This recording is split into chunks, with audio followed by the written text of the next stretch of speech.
Rochélia Cunha dos Santos, Senador Sá, Ceará.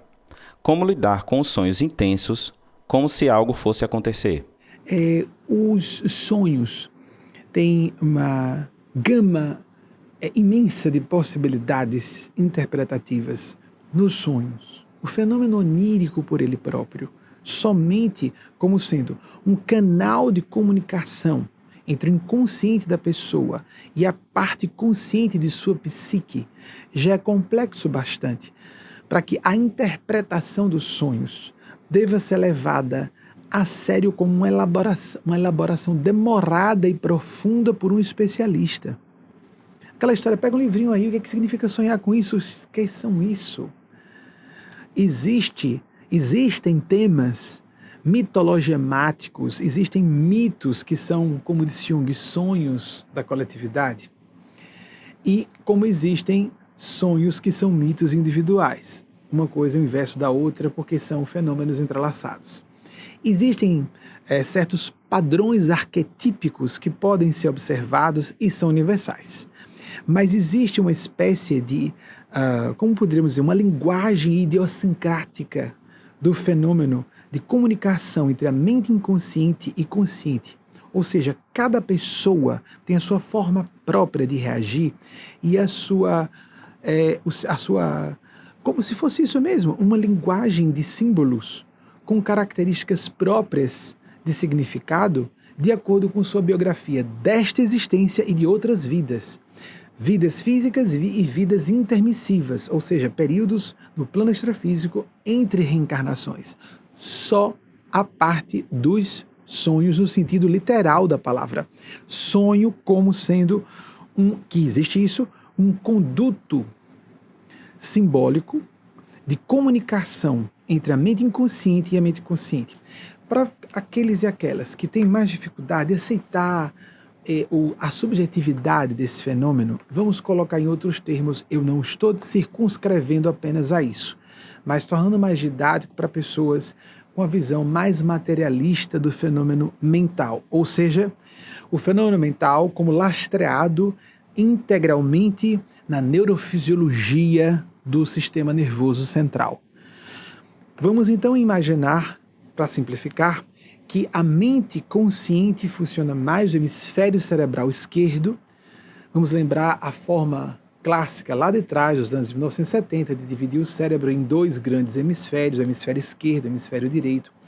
Funcionam de modo tão extraordinariamente completo que quando havia, e cada vez menos se faz, a secção do corpo caloso, que é uma espécie de ponte neural que liga os dois hemisférios em casos gravíssimos de epilepsia, que cada hemisfério cerebral funcionava e funciona como um cérebro à parte com personalidades próprias. É impressionante.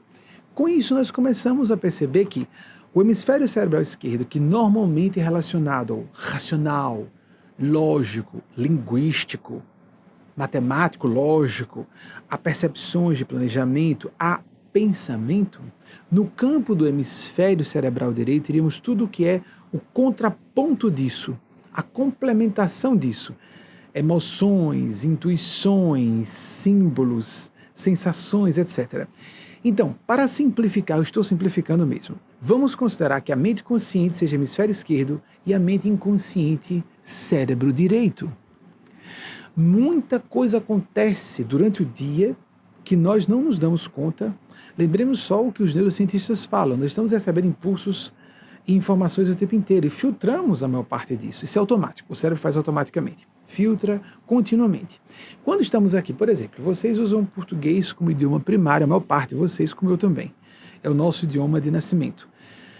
O idioma que nós usamos na infância. Então, quando eu falo português para vocês, vocês não ficam parando qual é mesmo, o que ele quis dizer, a ordem de sujeito e verbo. Vocês compreendem aquilo que quando nós estamos começando a aprender uma língua estrangeira, temos que parar para pensar conscientemente. Não, nós fazemos isso no automático. O cérebro utiliza para economizar tempo. Muito bem.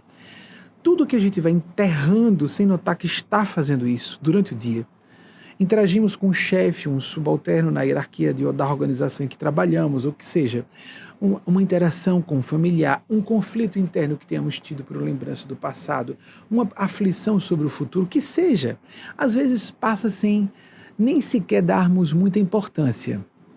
Às vezes, nem percebemos mesmo, em absoluto, conscientemente, mas aconteceu. Aconteceu às vezes no nível, quando a gente lembra vagamente, é pré-consciente. Se alguém tocar no assunto e a gente diz, lembro sim, então foi pré-consciente.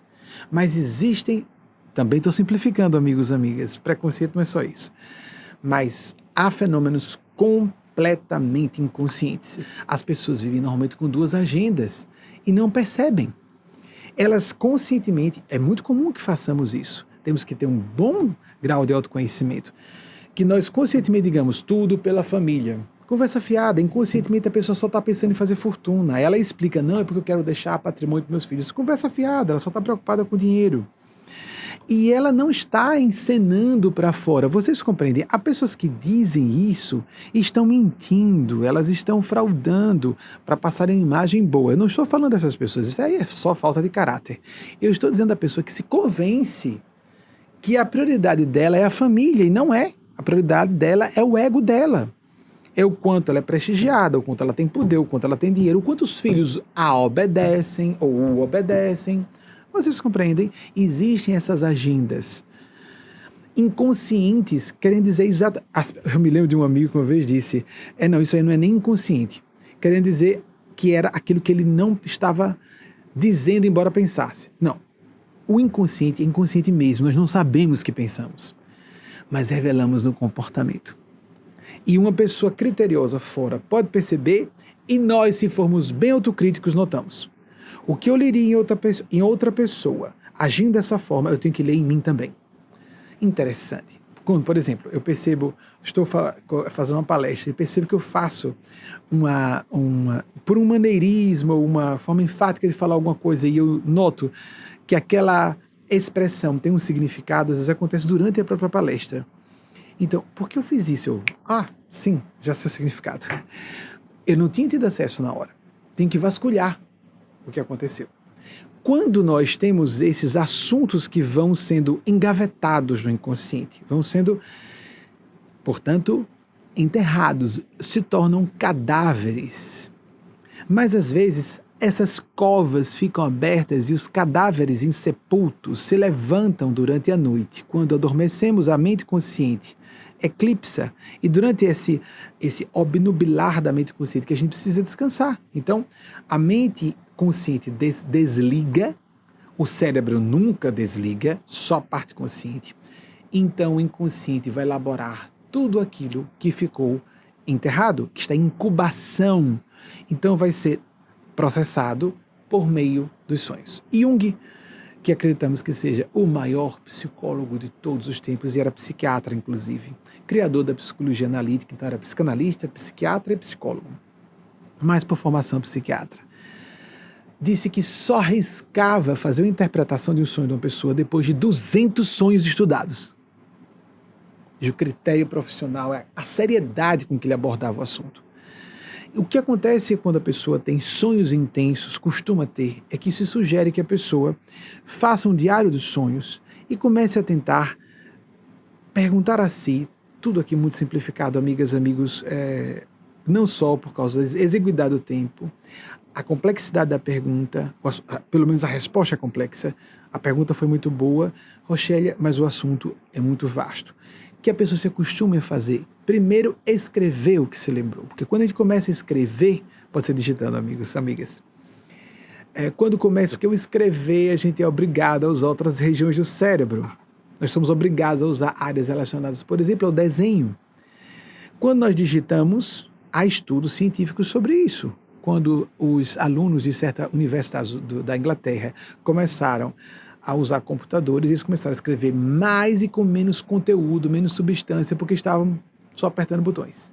Se a gente usa a mão para escrever, mais essa é a especulação científica, é uma especulação, de que mais, só se sabe isso, com a escrita à mão as pessoas tendem a escrever com mais conteúdo, escrevem menos e com mais conteúdo. E por que com mais conteúdo? Porque provavelmente mais regiões das circunvoluções cerebrais são ativadas concomitantemente. E mais regiões funcionando tornam uma pessoa mais lúcida. A ponto de, mesmo sem escrever, um aluno em sala de aula, vocês já viram isso? Aquele aluno rabiscando enquanto o professor está falando. A tendência do professor, da professora é dizer: atenção, para aí, está distraído, está distraída. Às vezes está distraído mesmo. Mas alguns alunos fazem isso para se concentrar melhor. Olhem que teste interessante. Pessoas que rabiscam. No final de uma aula, foram examinar quanto os alunos lembravam do que o professor ou professora havia dito. Aqueles que estavam rabiscando lembravam-se de mais coisas do que quem estava só atento olhando para o professor, para a professora. Não é interessante? Ou seja, alguns fazem como recurso de foco, porque são distraídos, tem uma tendência à hiperatividade que Temístocles, um médico da espiritualidade que se comunica do grupo de Eugênia Spazia, dos nossos guias espirituais, diz: devíamos corrigir a palavra hiperatividade, porque alguns meninos se sentem hiper-homens, né? Não, é déficit de atenção mesmo.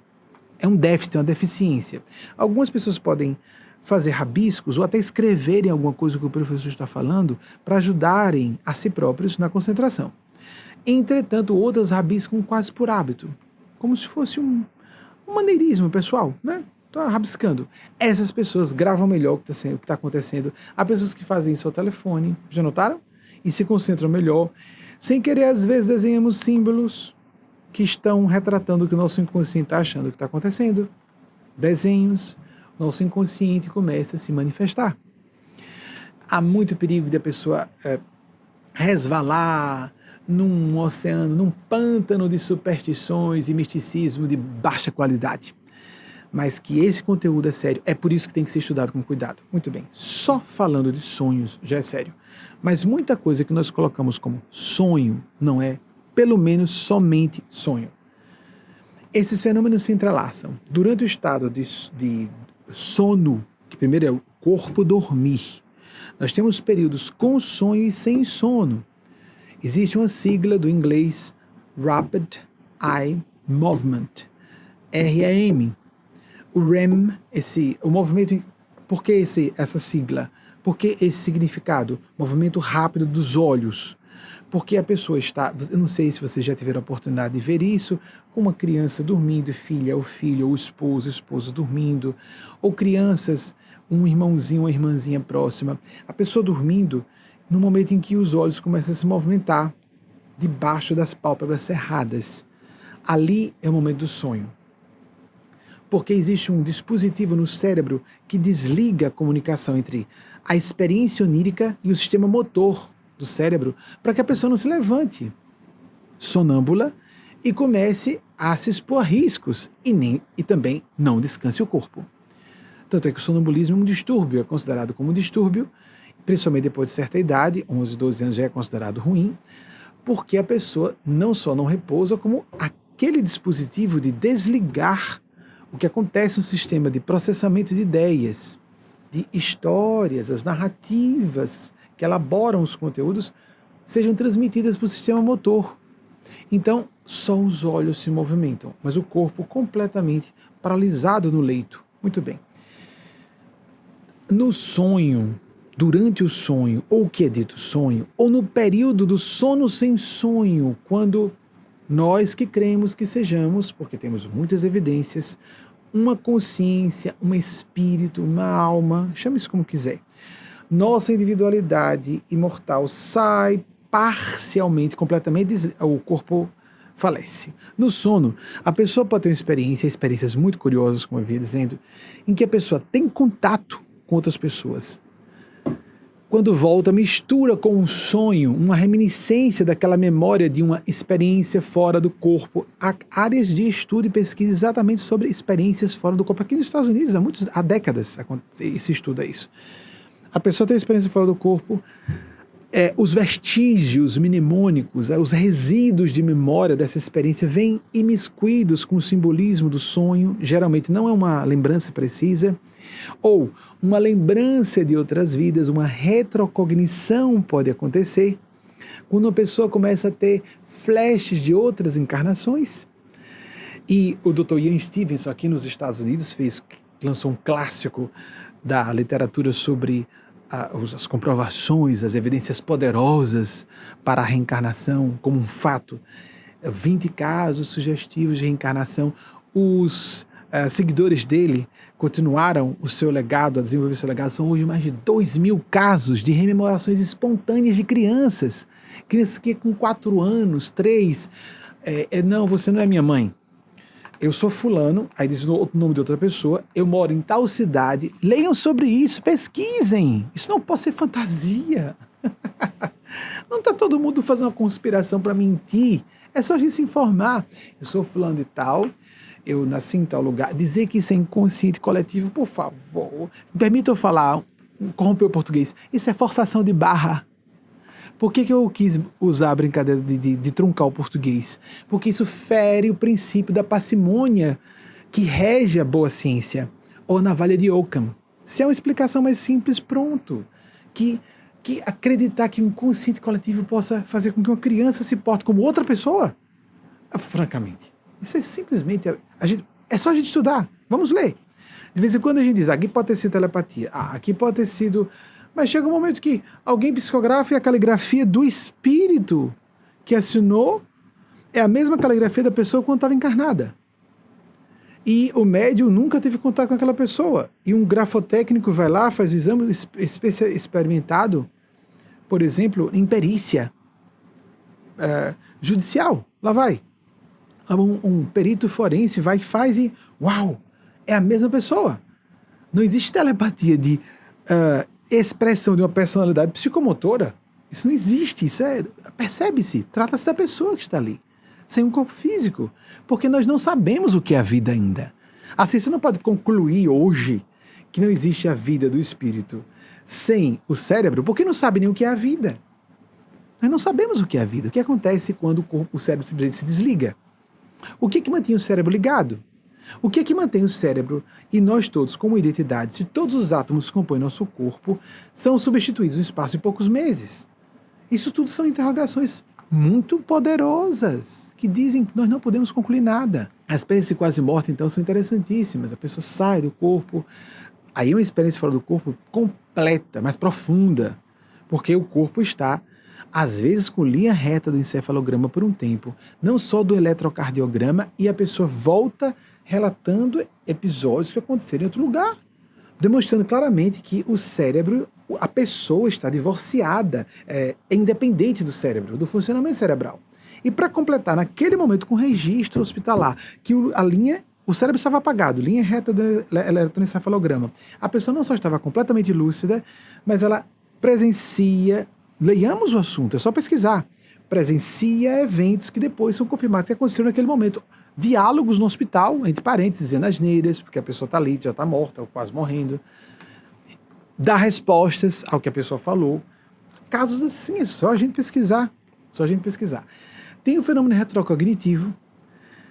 Então, a casa de crianças que foram, que visitaram, aí os pais vão, quando, por exemplo, na Índia, em que há a cultura que acredita há séculos na reencarnação. Então, a criança começa a falar, deve ser reencarnação. Vamos lá na cidade que ele está dizendo. Eu moro em tal cidade, eu tenho tal empresa, minha esposa é fulana. E tem um caso dos que mais me chamaram a atenção, foi do menininho com 4 anos se encontrando com a esposa da outra vida, sexagenária. Meu amor, que saudade, falando de intimidades que só o marido sabia. E descobriu-se que esses casos de crianças que rememoram espontaneamente são relacionados a reencarne rápido. A pessoa veio ao falecimento e volta a outro corpo físico em curto espaço de tempo.